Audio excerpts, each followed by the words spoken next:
మహాశివరాత్రికి శివుడికి మనం పూజలు చేస్తాం, జాగారం ఉంటాం, కైలాసంలో ఉండే శివుడి ఆశీస్సులు కోరుకుంటాం. అయితే శివుడు సోదరు గురించి మీకు తెలుసా? పార్వతికి శివుడు సోదరికి అసలు పడేదే కాదట.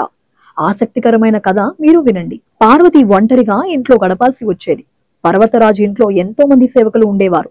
పరిచారకులు నిత్యం ఆమె సేవలో తరించేవారు. ఇక కొడుకులు కార్తికేయుడు, గణేశుడి అల్లరి సరేసరి.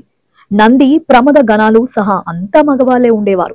తనకంటూ దగ్గర బంధువు లేదు, ఆడతోడు లేదు. కనీసం మాట్లాడుకోవడానికి కూడా ఎవరూ లేరని బాధపడేది. తన భర్త శివుణ్ణి అడగాలనుకుంది. కాని అడిగితే బాగోదు, నవ్వుతాడేమో, లేదంటే ఇంకేమైనా చెబుతాడేమోనని అలిగింది.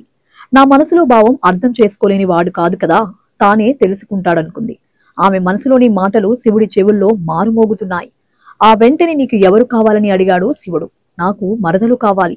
మాట ముచ్చట్లు మాట్లాడుకుంటాను. నీ వైపు నుంచి నా వైపు నుంచి ఉన్న కుటుంబాలు మాటలు మాట్లాడుకుంటామని చెప్పింది. నాకు సోదరి ఉంది, నీకు నేను చెప్పలేదు, నీకు తెలియదు. నేను తీసుకొస్తాను, కానీ నువ్వు భరించగలవా అన్నాడు. నేను భరించడం తరువాత నీకు సోదరు ఉన్న విషయం నాకెందుకు చెప్పలేదు, నా దగ్గరకు ఎందుకు తీసుకురాలేదని ఉత్సాహంగా అడిగింది. అయితే శివుడు పార్వతిని దృష్టిని భక్తుల వైపు మళ్లించాలనుకున్నాడు. ఎంతో మంది, కోటాను కోట్ల మంది భక్తులు ఆమె కోసం ప్రార్థిస్తున్నారు, పూజలు చేస్తున్నారు. కానీ పార్వతి ఇలా తనకు ఆడతోడు లేదని మాట్లాడటంతో ఆమెకు అర్థమయ్యేలా చెప్పాలనుకున్నాడు.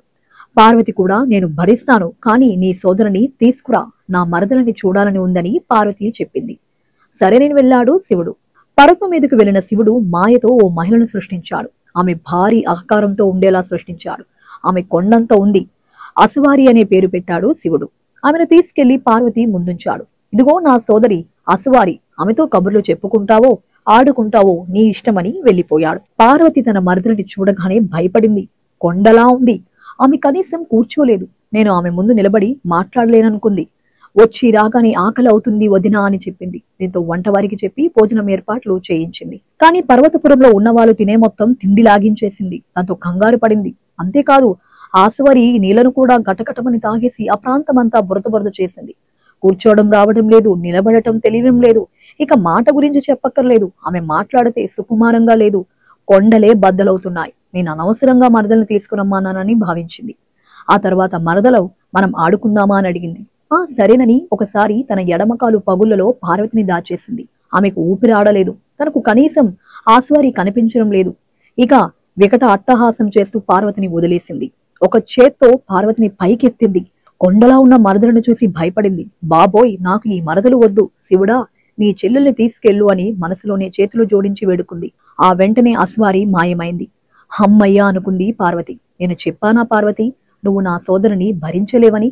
అయినా నీ భక్తులు నీ కోసం ఎదురు చూస్తున్నారు. నీకు సమయం చాలా ఉంది. నువ్వు నీ వాహనం మీద మూల్లోకాలు తిరుగు. నీ భక్తుల కష్టాలు తీర్చు, వారి కోరికలను తీర్చు. నీకు ఒంటరితనం అనేది ఉండదు, ఎవరూ అవసరం ఉండదు. అస్వారి వెళ్లిపోవడంతో పార్వతి సంతోషం అంతా ఇంతా కాదు. ఉన్న కాసేపైనా తన ఆడపడుచును భరించలేకపోయింది పార్వతి.